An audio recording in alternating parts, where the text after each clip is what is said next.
Hi, everybody. I'm back, and I'm back to my old evil ways when it comes to trolling on the internet. I just got into an argument with a few friends of a friend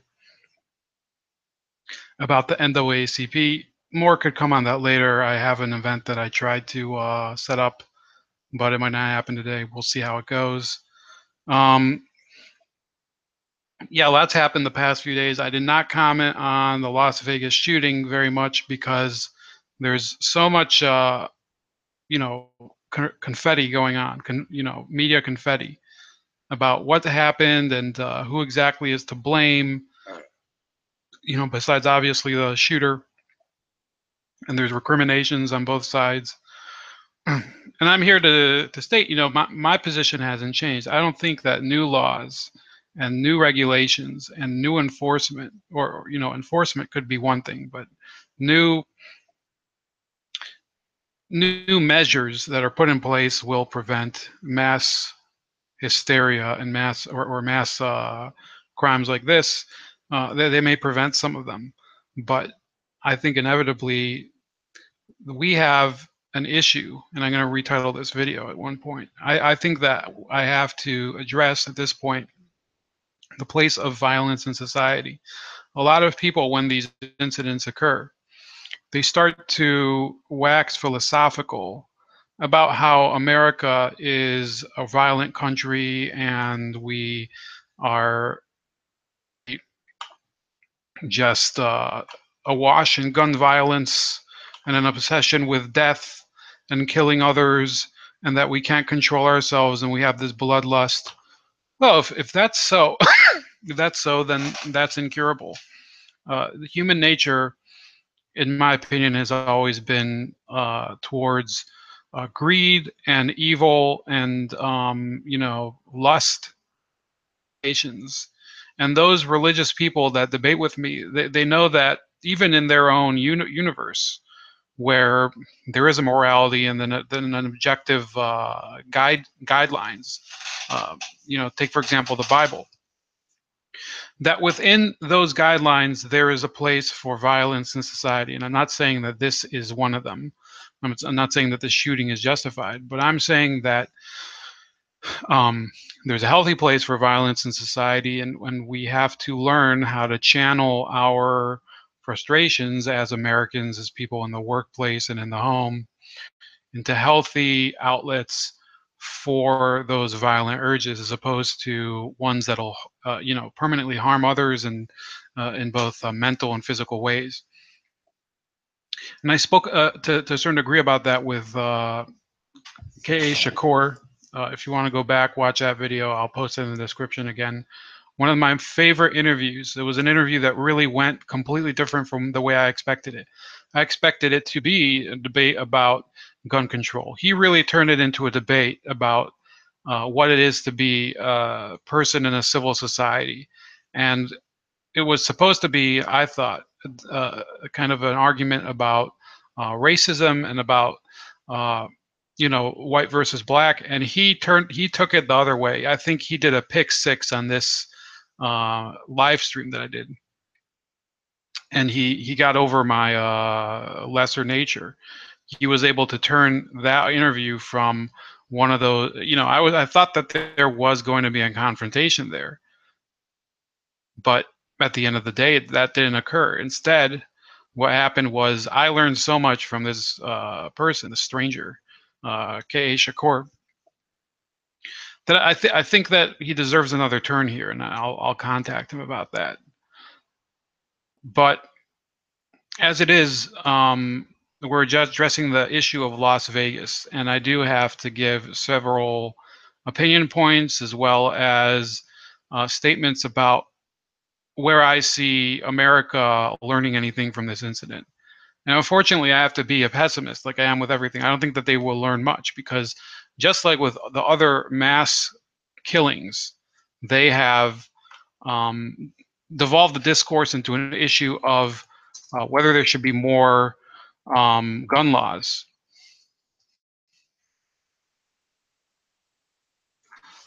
Unfortunately, what they don't realize is that that's not even an option anymore. A law listen to me, a law cannot sanction the production of something that people nowadays have more means to do than ever. The same way that in the time of prohibition, they decided, oh, we're going to prohibit alcohol. We are going, or the sale and commerce of alcohol. They wanted to limit it for moral reasons. The temperance movement. They said that they believed that saloon culture had corrupted America, that people were living amoral lives, and that they would if we would enforce prohibition laws, then America would become a more civil and just and Christian society. And what happened when they did that? Well, you had the Jazz Age, and to I think something positive came out of that. I'm a huge, I'm not one of those artsy type people, but I really do like F. Scott Fitzgerald and the Jazz Age literature, Hemingway, the Lost Generation. Those people, um, they created a counterculture, because once you turn something into a taboo, whether it's through direct coercion or through morality, preaching or whatever, yeah, the people do flock to it. I guess if you have a belief in that morality, you shouldn't just give it up and say, oh, I guess my morality isn't important enough, because people are just going to do the opposite of what I say. But you have to make a real case for what you believe in. You can't just say this is wrong because Jesus said so. This is wrong because the Bible said so, or this is wrong because it says so in the Quran or the I Ching or any other text. There has to be a moral argument behind it. Now, within those religions, once people accept the religion on them, um, yes, then it becomes an article of faith. Sometimes the logic isn't really the element that determines whether people will follow that imperative. Um, in July, there was a nightclub shooting in Arkansas. Okay, 25 injured in a shooting. 25 people were shot around 2:30 p.m. a.m. Central Time. After the shooting broke out at the Power Ultra Lounge, and 3 additional individuals suffered. I don't know who wrote this, but were injured while fleeing the venue, according to Little Rock officials. And then it said local officials say all the victims, the 35, are expected to survive. Um,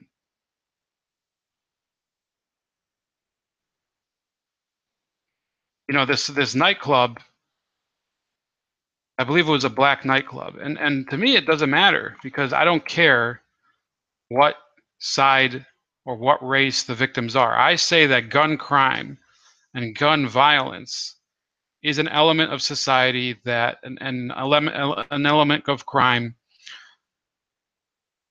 you can't address through guns. You have to address the people that are driven to commit gun violence. Why is it that there are gang shootings? Are these people that have had a fair upbringing that has given them the skills to cope with the violent society around them? I don't think so. I think a lot of those gang members are, they're part of the fabric of a violent society that they basically match. They're like a piece of the puzzle, and the puzzle, and they want to fit into the puzzle. They want to fit into the puzzle, and they want to be a piece. So they fit in. This shooter in Las Vegas, possibly something similar, but not really part of his culture, I'd say. Because this doesn't seem to be a person who lived through years and years of violent living. I could be wrong. I could be proven wrong later. I've heard the latest rumor is that he was a mail carrier and an IRS worker or something. So what does that say about the IRS? Does that mean that the IRS affects people to become violent and attack others? That would be very easy for me to take as I'm very opposed to the IRS. I'm very opposed to the U.S. Postal Service. I think is a huge waste of money. So and it used to be the biggest joke was that I mean, they still say it when you see a mass shooting, it's called going postal. And the postal service, and believe me, once people start saying this, if this proves to be true, which I can't say yet, this proves to be true, this will be squashed because you're not going to be able to say you're not going to see Chris Cuomo saying that he went postal, because then this powerful union that works for the U.S. Postal Service will say, well, why are you trying to paint us in the wrong light? Why are you trying to paint mailmen in the wrong light? Well, because the son of Sam was also a mailman, and he murdered a bunch of women. Now instead of looking for the pattern of white people, you have to go even more specific and talk about white postal workers. So I mean, what are they supposed to say to that? It's such a stupid conversation that we have in the aftermath of shootings and murders that I tend, I had a conversation at work today, and I had a friend. He's actually working with me, kind of a goofy guy in many respects, many respects. We went to college together, and we happen to be working together now, one room beside the other.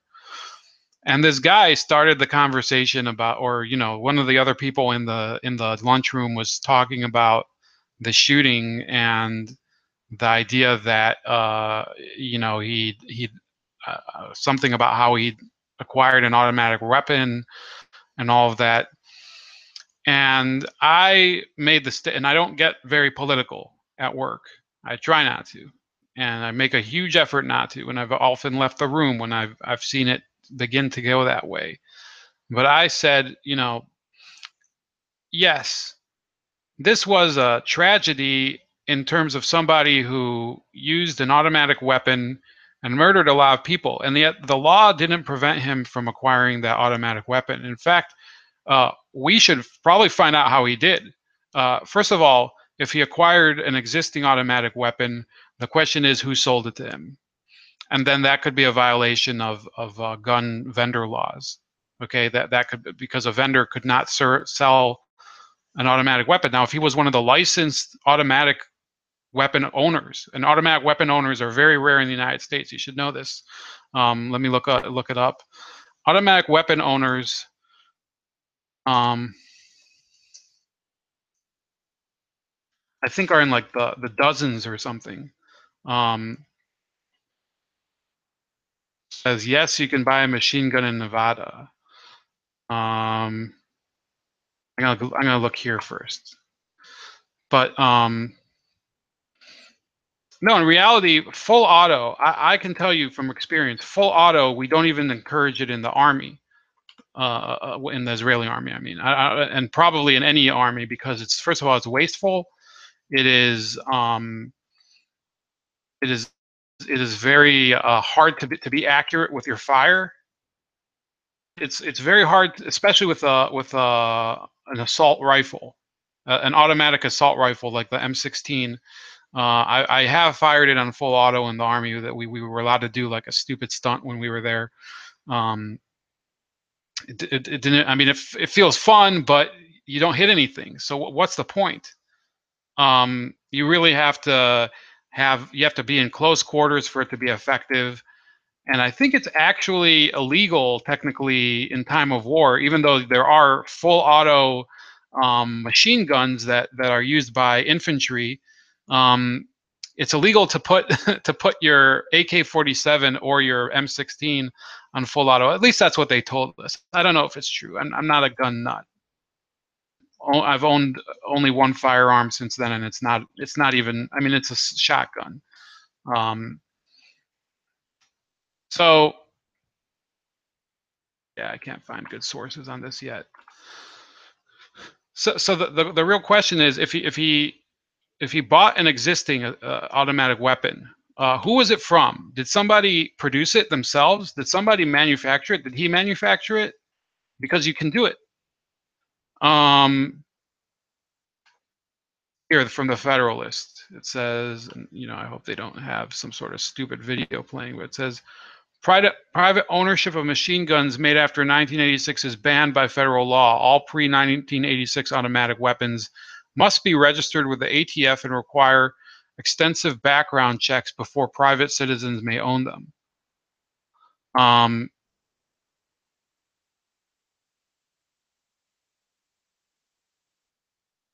And they have all these tweets of these idiots saying, "How about we ban machine guns?" Well, machine guns are banned.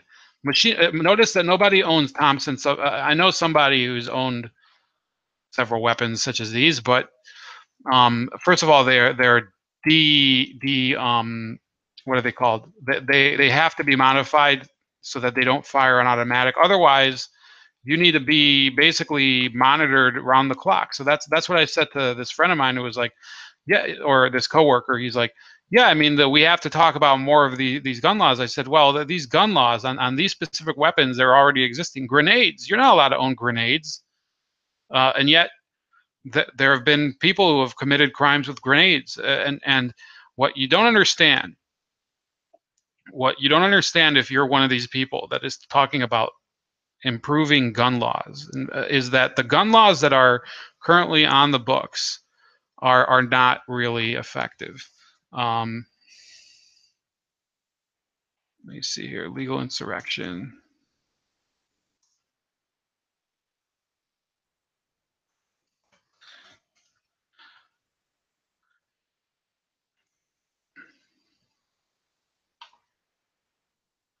I'm gonna have to find this, but yeah, machine guns are already illegal under federal law in the United States. So these people that are advocating for more, they have to realize that if the laws that are on the books have not been enforced properly, then more laws will not do the trick. More laws are really, it's like saying, um, you know, you have to take a piss, but you should drink some more. Somebody who's at the bar and they need to take a piss. Well, the solution is to drink some more. No, that's not the solution. The solution is to go take a piss. Okay, that's not the way that gun laws have to be enforced if they are to be put into law, or else they don't serve a purpose. If you like technically that, think about how many people, how many drivers advance on a red light without being prosecuted or fined every day. I mean, there's a lot, but and there's obviously a reason for it, and it's a logical reason. I'm deliberately talking about a logical reason for it. A law that has a logical reason. Um, Hold on, let me just respond to this retard.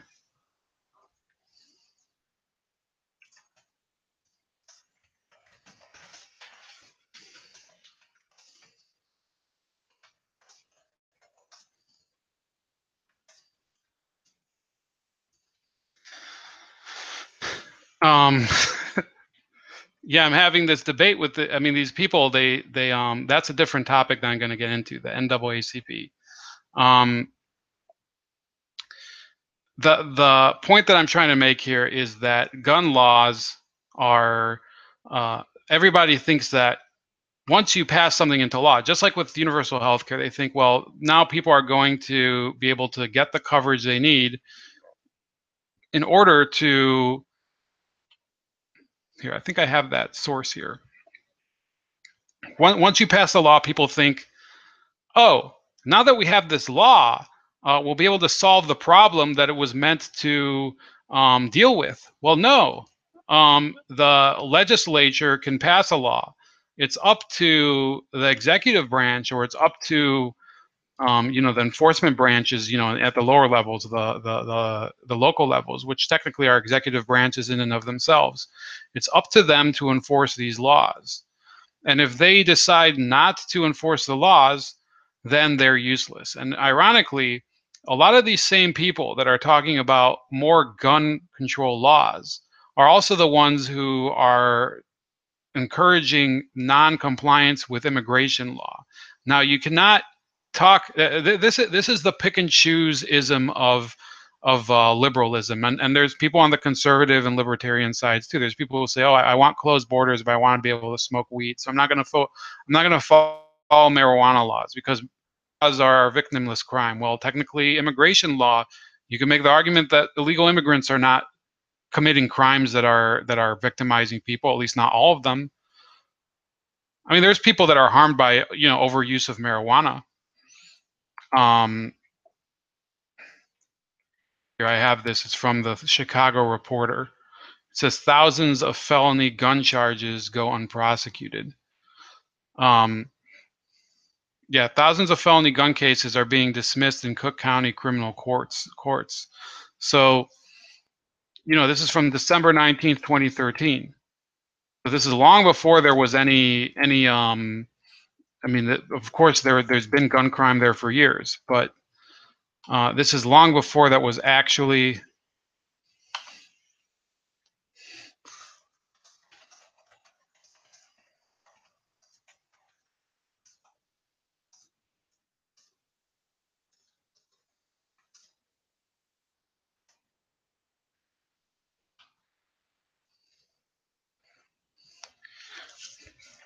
So, man, I'm just itching to tell you about this other ridiculous argument I'm having with somebody, but it's just gonna have to wait a second. Yeah, there's it says from January 2006 through August 2013, thousands of cases involving weapons violence out in Cook County's criminal courts. The Chicago Reporter found more than 13,000 cases that included a gun violation have been dismissed during that period. Shows the reporter's analysis of records maintained by the clerk of the Circuit Court of Cook County. In fact, more felony cases involving a gun from illegal possession to unlawful sale to a felon have been thrown out than cases with any other type of charge. And it says the politics of gun violence in Chicago could inadvertently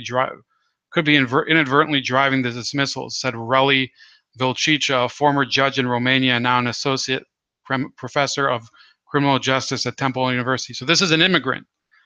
So much pressure is mounting about gun violence that public officials are now saying we cannot do nothing about guns. We cannot do nothing about guns, said Vilcica, who similarly examined dismissed gun cases in Philadelphia. The high volume of dismissed cases point to a broken criminal justice system, critics say. But where is it breaking down? Is it among the police officers who, under pressure to make gun-related arrests, might be filing charges that don't hold up in court?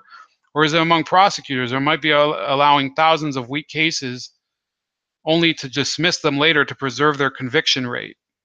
Or might it be that judges are agreeing to suppress evidence because of a bad arrest? So there's so many open questions there. I really like the way that they phrased it. Okay, so there's several angles that you could take that. And I'm going to silence this stupid tab here because otherwise it's just going to distract me.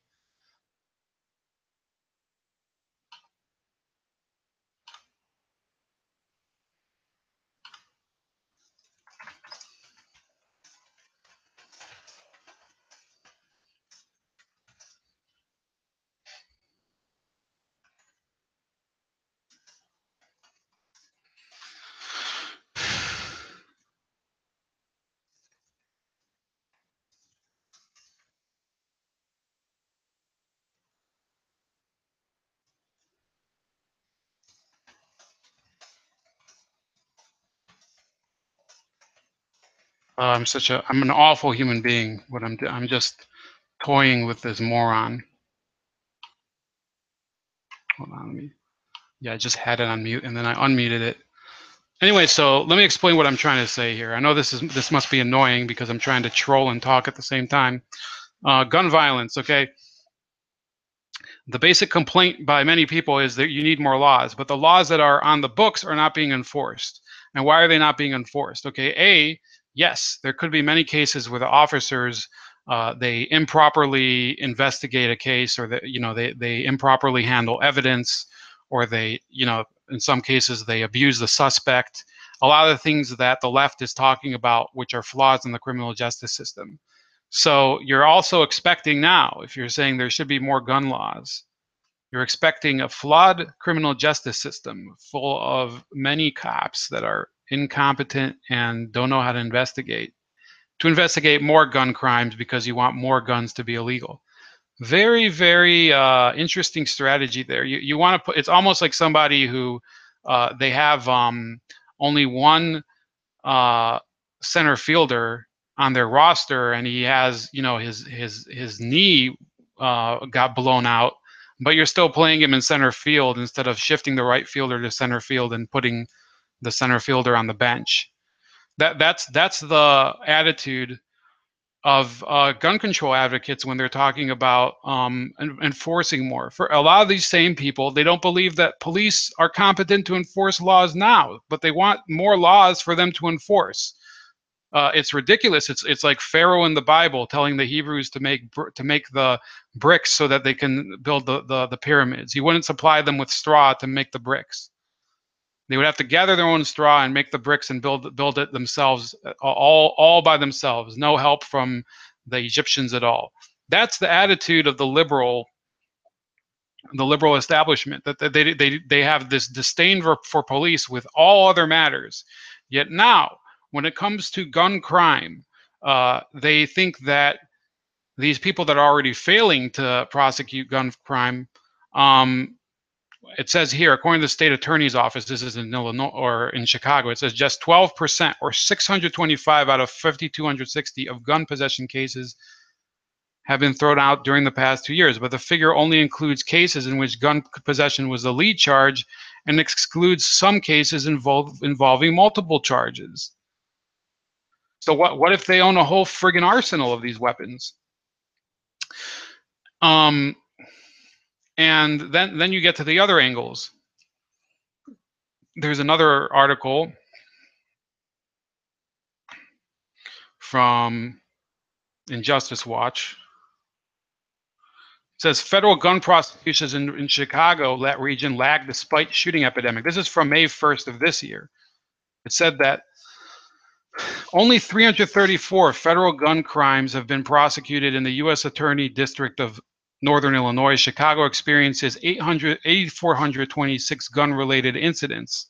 So for every 100 incidents, there are 4 federal prosecutions of federal gun crime charges. So someone would say, oh, well, that doesn't matter because they're prosecuting on the local charges. No, if you're trying to say that you need more federal charges, but you don't care if they're going to be prosecuted as federal crimes, then your argument makes no sense, and you have no argument. You're trying to pass a law so that it's not even enforced. And why is it that a lot of these aren't enforced? Well, in many cases, it's because of reality that people on both the left and the right have recognized that there is overpopulation in the criminal justice system. So what's the answer? I think that the answer is that we do have to address what is the proper place of violence in society. We do have a violent culture, but it doesn't have to be violent to the point where people are dying and committing crimes and heinous acts, because there are healthy forms of an outlet of violence. There's arts and martial arts and athletics and shooting sports and video games. Those are the proper place to have a violent outlet, to outlet that that kinetic energy that's in people, and not in this ridiculous culture of passing laws and morality policing. The war on guns will be much worse than the war on drugs and the war on booze and the war on porn have been. I know people that still think that we have to fight a war on porn. I want to see you do that. I really want to see you try to fight a war on porn, because the war on drugs and the war on and by the way, the war on porn almost killed the comic book industry. It was an underground industry for many years, because this is non-erotic comics. So these people, they don't have a real. All they want to do is control people's behaviors. It's the coercion reflex. It's this idea that I know better than you do, and I will prevent these tragedies. We'll have you then. Like I said, 334 federal gun crimes were prosecuted in Chicago out of 8,426 in 3 years. Okay, so in a 3-year period, that's less than 10% are prosecuted. Okay, and those who knows how many within that crime. It could be people are actually dealing like major volumes of weapons. And don't forget, like I said, technology has allowed people today to produce weapons in their own home, in their own in their own backyard, in their own workplace. And I think that it's better to have healthy outlets for people to use these devices, these firearms, as opposed to going and declaring another war on a behavior that people like to do. And I'm not saying that you have to like guns. I'm just saying that you have to realize what enforcing gun laws entails, and I don't think that the government does yet. And that's it about that.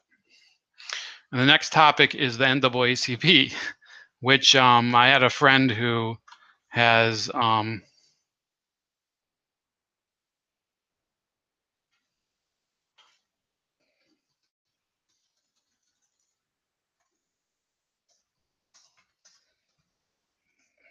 yeah, somebody just said I don't know if you remember, a couple weeks ago I got a haircut, but before that I had he said I had the same haircut as the bad guy in No Country for Old Men, which I think he's kind of right.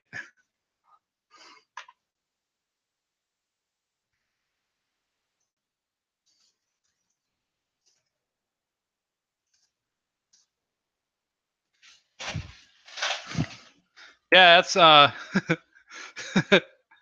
it's pretty funny, man. I know it's not really thrilling for you guys to watch that, but yeah. So turning away from that stupid argument I'm having right now, um, you guys have to understand that there are organizations in the United States that claim to be civil rights organizations that their whole purpose is to exist. Their whole purpose is to exist as an organization. It's not as bad as saying, "Oh, there's an Illuminati at work." No, it's not. It's not the same thing as an Illuminati, but it is creating organizations that are looking for more authority and control and influence in order to um, project their own policies and way of life so that the top Echelon members enjoy a better lifestyle than the society that they're claiming to represent. And I'll explain. The NAACP, the ADL, GLAD, um, you could throw in La Raza.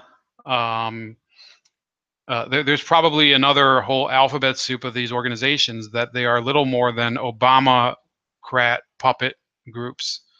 And Hillary Clinton also has a bit of influence, but I really think that Obama is more of the type to be involved in it and to be one of those influencers because his whole, remember, his whole career prior to being in office was, prior to becoming a politician, was so-called community organizing. Now, community organizing, think about that. It's not organizing block parties, and it's not organizing bake sales, and it's not organizing PTA meetings. It's sometimes PTA meetings, but what it is taking grassroots society and turning it into a block of power. And once you have that block of power, then people who disagree with you tend to kind of hedge their bets as far as directly confronting you. And that's been the way with minority communities in the United States, and it's been the way with the Christian right too. Okay, so I'm criticizing both sides. I think that the Christian right experiences some of the same um, community organizing tactics as the left, and I don't think it's really, and that's not the problem. Okay, you can organize and have goals and have aspirations for whatever you want, and there's nothing wrong with that, even for the goals that the NAACP does. What I think is a problem is that they continue to leech off of the legacy of the civil rights era, and there were so many people who fought for so much more, the ability to serve in the same unit as people of other races in the military, the ability to marry a person of another race, the ability to go to a school, to integrated schools, the ability to go to I mean, uh, people fought for the ability to be NASA astronauts. I mean, what's his name? Ronald McNair, I think, was one of the. I think he was on the Challenger mission, actually. You know, he died in order to become a symbol of, black science. Or black people in the science careers. And instead of, um, you know, accepting that America has arrived at a certain point where you have to reassess where you're headed and reassess what are the real problems of the community, the NAACP and its respective other alphabet soup organizations, the ADL, are focused on getting past injustices and creating new ones. And we were having a debate.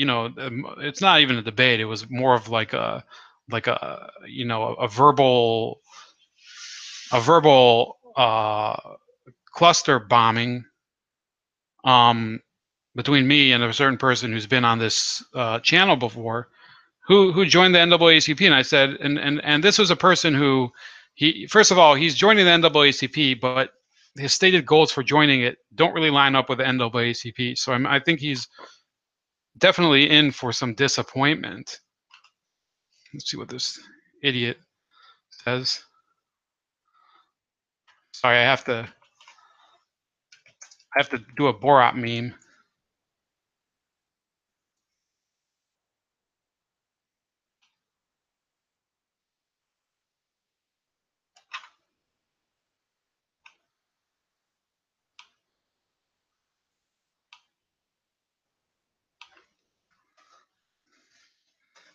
Very professional what I'm doing right now, right? I've been waiting, most of the day. Some of these days that I'm at work, I do wait for the moment to go on air and really, let people know what I think, because I don't do it at work. Like I said, what I said about the gun violence in Las Vegas, it has nothing. I'm not even talking about the motives of the shooter and the motives, and I'm not. I didn't even attack anybody specifically, reacting to the shooting like I usually would. But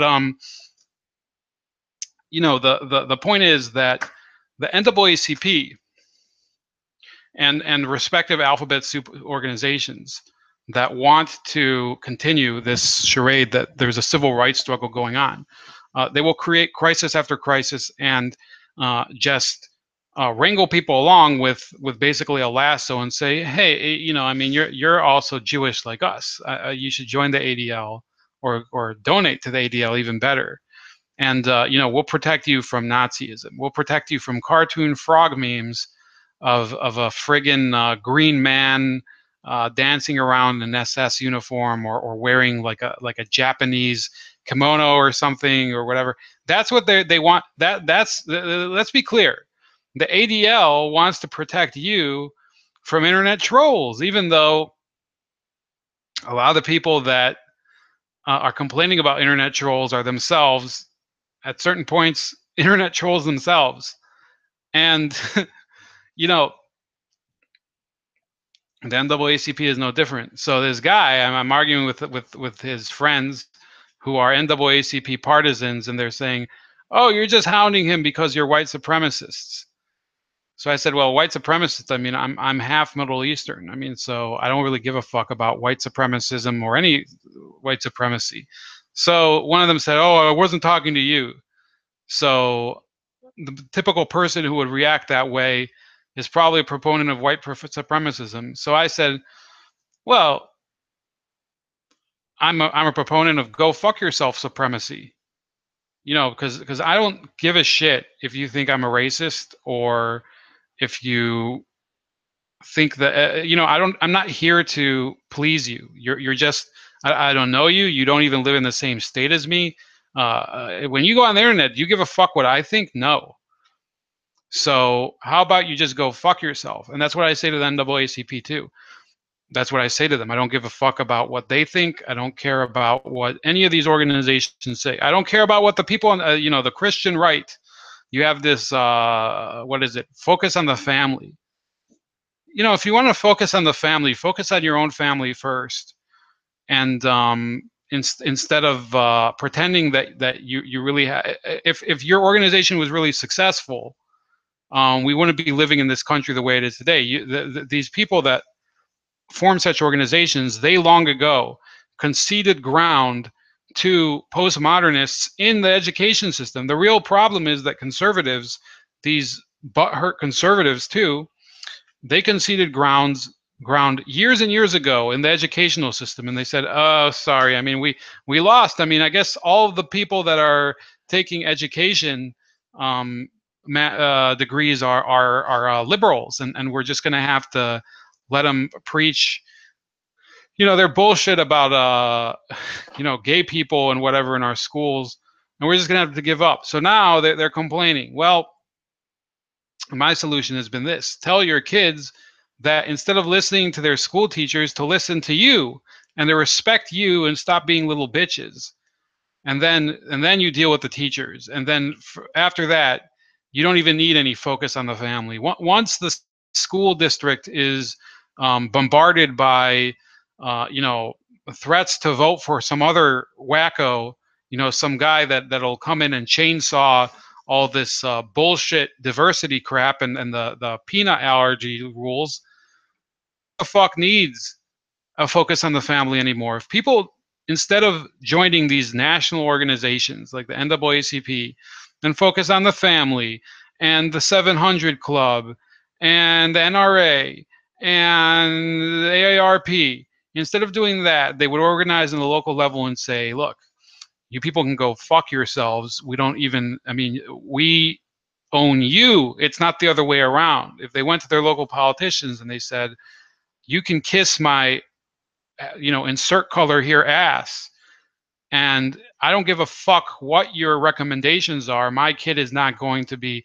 learning about, XYZ, oral sex in school, or learning about why Christopher Columbus was a genocidal maniac, when in reality he didn't actually commit the genocide. He just came to America and fought. He acted like a piece of shit. But if you really believed in that, then you would go to your school district with a bunch of other angry Italian families. I'm using just an example, and say, go fuck yourself. You can take your textbook and shove it up your ass. And that's the way it would be done. In some cases, it is being done. And, I'm not saying that all people are to blame for what's going on here. There's places in this country where people did say, enough is enough. We're not going to take this crap. But where hasn't it happened? It hasn't happened in universities. It hasn't happened in schools. It hasn't happened in manufacturing places. In large corporations. We've let corporate America get into the hands of these retards, and they get to define everything. No, the workplace should be about work and not about promoting a political agenda. And that's why, instead of promoting my political agenda at work, I talk about it here. I'll talk about an idea there, but I don't push it. I don't go to people's offices and bitch about ideas that really aren't what anybody cares about. Sorry. Got a reply from somebody.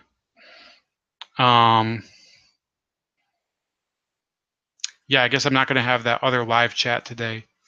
But we're doing this whole bit where we need CNN and the mass communications media to represent our public conversations. No, we've been cucked for decades into conceding the public space where we can discuss these things. And I'm not talking about the workplace. I'm talking about public space. We've been conceding it to, this just the status quo where we just let commercial society define what's acceptable and what's not. And it's wrong. And people should say, I've had enough of this. I don't need the MSM or CNN or the NAACP. I don't need any acronymed organization to tell me what I can or cannot say. Because honestly, I think people can judge me on the merits of what I'm saying. Now, that's where the risk comes in, and that's where, you know, this means that in order for us to have a free society, I believe capitalism is the answer. Because just like in capitalism, you risk a lot of your credibility on whether your product will work or your business will give reliable service. When you exercise your right to free speech, you can of course make statements that are incredibly foolish and ridiculous. Maybe some of the things I've said today are foolish or ridiculous in your eyes, but ultimately, the freedom of speech is about the right to say or express whatever ideas that you want without threatening others. Um, and that's why, you know, that when there was the CNN blackmail scandal, or affair, it wasn't even a scandal. Nobody got hit over it. Nobody suffered at their job because of it, except for this troll that CNN blackmailed. And CNN thought that that was such a threat, one idiot with a meme, that they decided that they would hold over his head like a sword the threat of revealing his identity. Now, is that CNN?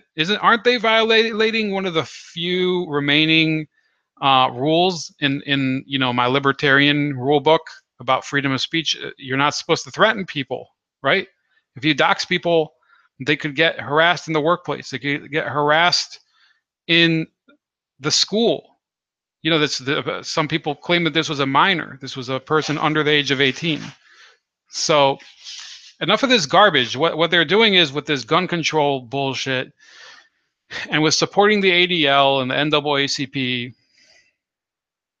they're letting people know, well, if you're in our club of people that think like us and accept our rules, then you can act like a complete piece of shit and nothing will happen to you.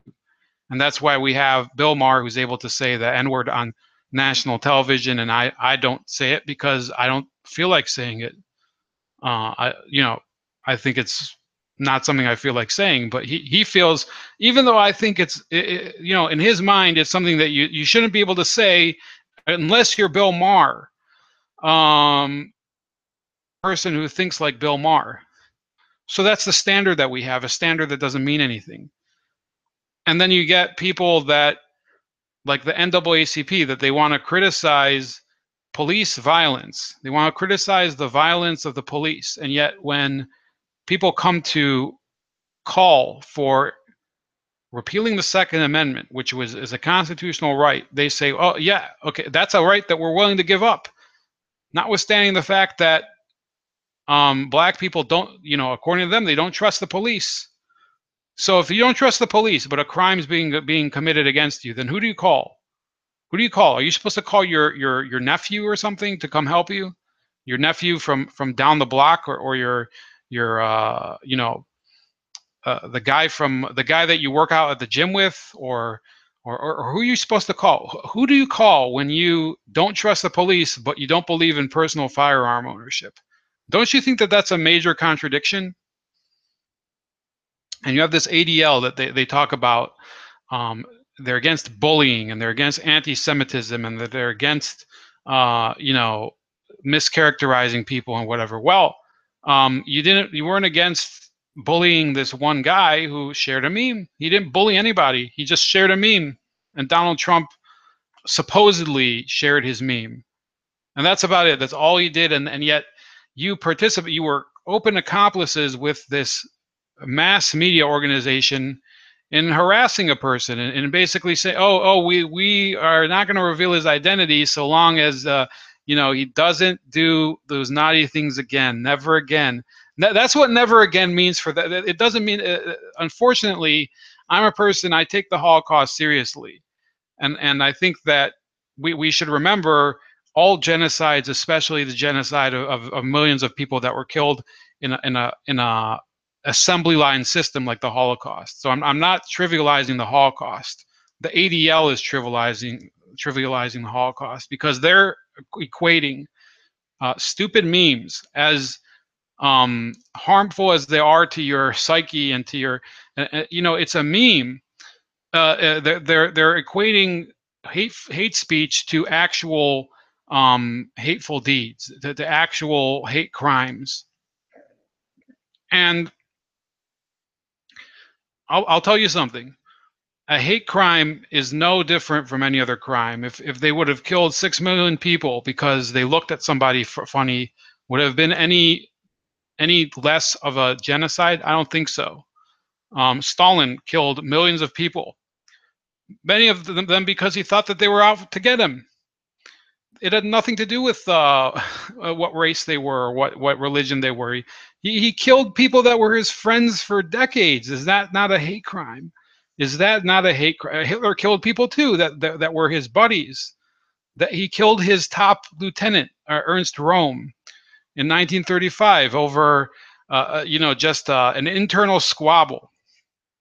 Had him murdered. Him and a bunch of his gay friends. Yes, and I'm not making that up. There were a bunch of gay Nazis that Hitler had killed because he thought that they were going to take over the organization from him. But he wasn't killing them because of that. He was killing them because he saw them as a threat. So is that not a hate crime? Because he hated that guy, and that guy probably hated him. So, I think it's time to wrap up.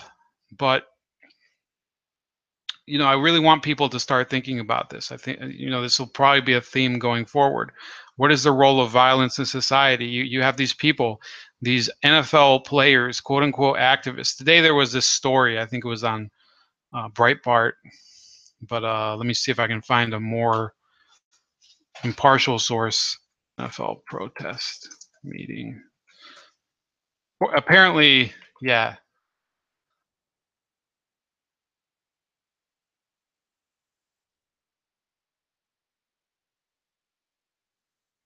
Yeah, it says NFL, comma, so we're going to go a little longer. NFL, comma, NFLPA owners. Here, I'm sharing this. This is where their priorities are. We have one of the worst tragedies in recent memory. Protests that people don't even care about. Even if they did know why you protest, they don't even fucking care because you just don't even look look, the team that is kneeling, all these people, they're an 0-4 team. Do you think people are really focusing on the protests, or they're focusing on how much you suck? I'm just being pragmatic here. Do you think that they really care how much you kneel for the anthem and show how much you care, or how much you care on the field? People are not going to watch a football game for 3 hours if you suck. It doesn't matter how sincere you seem.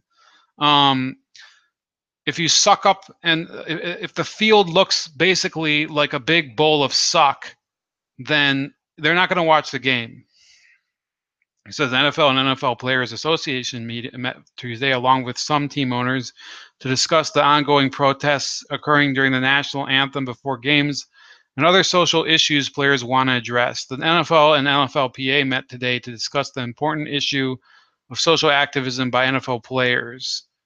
The NFLPA said in a statement. Roger Goodell, DeMaurice Smith, Eric Winston, Robert Kraft, John Mara, Art Rooney, and other player leaders engaged in a productive conversation. We are all committed to an ongoing dialogue. So then it came 2 weeks after Charles Robinson of Yahoo Sports published a 10-page memo sent by 4 current and former NFL players to the NFL Commissioner Roger Goodell about receiving support from the league for a racial equality campaign. It says, to be clear, we are asking for your support. We appreciate your acknowledgement on the call regarding the clear distinction between support and permission. For us, support means bear all or part of the weight. Here we go. Bear all or part of the weight, hold up, give assistance to, especially financially, enable to function or act. We need support, collaboration, and partnerships to achieve our goal of strengthening the community. And the memo was sent by Philadelphia Eagles teammates Malcolm Jenkins and Torrey Smith. Torrey Smith's actually a pretty good receiver. Seahawks hired wide receiver Anquan Bolden. Bolden announced his retirement from the NBA in August, saying he feels drawn to make the larger fight for human rights a priority. Well, good for him. I'm not even being like I don't know if you guys saw that, but I will say with all sincerity that Anquan Bolden has my full respect, because he said, I'm going to focus exclusively on this. And he's not going to go around and pretend that he's both a player and an activist, like some people do. Now, there are people who are able to do both. Richard Sherman can do both. But Colin Kaepernick can't, and it's shown. He's just a joke of a person. He's a basket case. He ruined his career prospects by, wearing a Fidel Castro jersey, wearing the pig socks, going and having his girlfriend tweet out offensive tweets about the owner who was going to sign him. The issue is not whether it's offensive. The issue is whether you're offending the person that was supposed to be hiring you. Do you think that's really a good career decision? So instead of talking about things as if they are really, on the merits of people's actions, they want to project past injustices in order to justify actions that have nothing to do with who these people are. And that's who the NFL are today. They're bending over backward for these people. And I hope they continue to, because they deserve, regardless of what this racial injustice campaign is, they deserve all of the failure that will entail. Because, again, like I said, you can believe in the justness of your cause, but there's a time and place for everything. And when you are one of the teams competing on the field and you just put up a big bowl of suck, like the Los Angeles Chargers, who are just a joke, and I actually hope that they're winning this week against the Giants, because I hate the Giants, but if your team sucks so bad that your stadium is basically dominated by Eagles fans, and yet you have people focused on a protest, then you deserve to lose, and you deserve to have low ratings and low ticket sales and low beer sales, and for Anheuser-Busch to pull out, which I've heard rumors of sponsorship. And I think the NFL is going, in the next few months, you're going to see them really hemorrhage a lot of money, and I think they're going to unravel, and we're going to see like kind of I hope this is the needed revolution in the league, because they've needed it for a lot of reasons, and it might as well be because of this, because they suck so bad that they can't even control it. So that's it. I think it's been a little more than an hour, and we've covered a lot of ground. But like I said, remember the place of violence in society. Where is the proper place to put violence in society so it doesn't actually harm people irreparably and cause them to commit more acts of violence? I think that we have plenty of outlets. Video games, people blame video games for all this violence. On the contrary, I think video games save a lot of violence. Martial arts, I was at a lesson today, martial arts with a bunch of people, a very good exercise. You learn, it's literally learning the proper place for violence in your society. And if people can't find one of those outlets, then and they have these violent feelings and tendencies, then things like Las Vegas will happen. I'm not saying that it's happening because of what I'm talking about, but things like that happen. And like I said, there was a shooting in July, 25 people injured in an Arkansas nightclub. Well, how many people do you think? I mean, they weren't complaining about this gun violence at the time, even though, I mean, it's 25 people injured. What's the problem? Well, all the people shot and all of the people that were suspects were they were black people.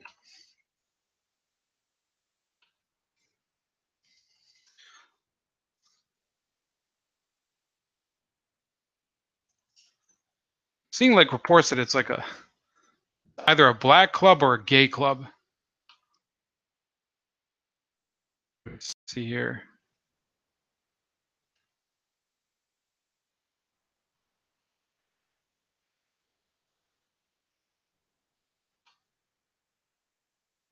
Here I have witness testimony here. I'm sorry for the viewer who just tuned in, but we're about to end. But you have victims describe Power Ultra Lounge mass shooting. Okay, so you want to stay here for that. I know that it's not going to be a long evening for me, but it says Kiana Bogan. You want to guess what race she was? So this was a black person. And I don't even know suspects. You know, Jaron Ackles, Malcolm Stewart, Darius Killingsworth. Well, that's an ironic name. As Killingsworth said, the crowd seemed calm most of the night. He said he never saw any arguments or fights in the crowd, but added that in the silence between songs, when people would call out their gang affiliation, the music would stop playing and everybody would be yelling out gangs and where they're from and stuff like that, he said. That's one incident where it popped off. When the shooting started, Killingsworth was upstairs watching the concert, standing near a low wall that separated the VIP section from the rest of the club. Then came the shots. Then screaming. Killingsworth said he hit the floor, waited a bit, then ran for the stairs. In the dark, he could see blinding white muzzle flashes. And what he called sparks is what he described as people shooting in the club. And then, you know, let's see if we can even find the suspects for this. Hold on, stop this. You know, I'll tell you what, I'm not bringing this because of the racial issue. You should understand that. The issue is whether the gun used was illegal or not. And if these guns were illegal, let me see here. 4 bodyguard of finesse 2 times. So this bodyguard here,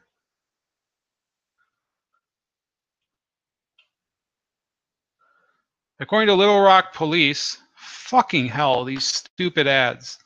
Go fuck yourself, Chevrolet in Little Rock.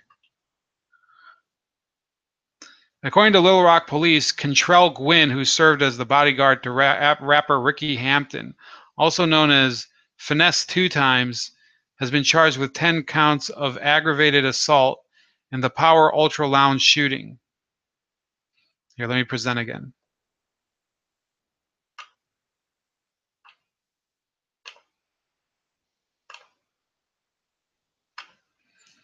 On July 1st, 25 people were shot and 3 others injured during a mass shooting at Power Ultra Lounge in downtown Little Rock.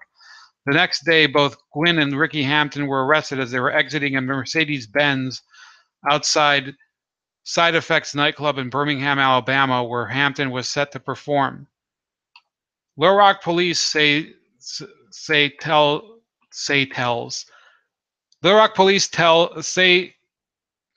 KATV the Power Ultra Lounge shooting remains active and detectives need help in identifying additional suspects. So yeah, that's it. Yeah, you have to understand that people don't give a fuck when black people shoot each other because the guns are illegal already. The guns that they're using in these gang shootings, okay, let me make it clear. In these gang shootings, the guns are already illegal. That's why you shoot people with them, because they're untraceable in many cases. You have to get DNA on it. You have to find some other trace. So the issue isn't the law. The issue is enforcing the law, and they're not doing it. Apparently, this and look at the mentality of this guy. I mean, the day after this shooting in Arkansas, he drives to another nightclub in a Mercedes to Birmingham, Alabama. So what the hell is going on? I'll tell you what it is. People don't know the proper place of violence in society. It's not a racial issue. It's a mentality issue. It's an issue of how do people deal with the reality that, you know, firearms are a part of the world we live in. It doesn't matter if you think they're evil or not. So that's it. Have a great night. I don't think there's going to be any more streams today. There's another project I really want to work on, but I don't know if I'll get to it. So stay tuned. Going to be more streams Saturday night. Tomorrow, nothing. Thursday, nothing. Friday, also nothing.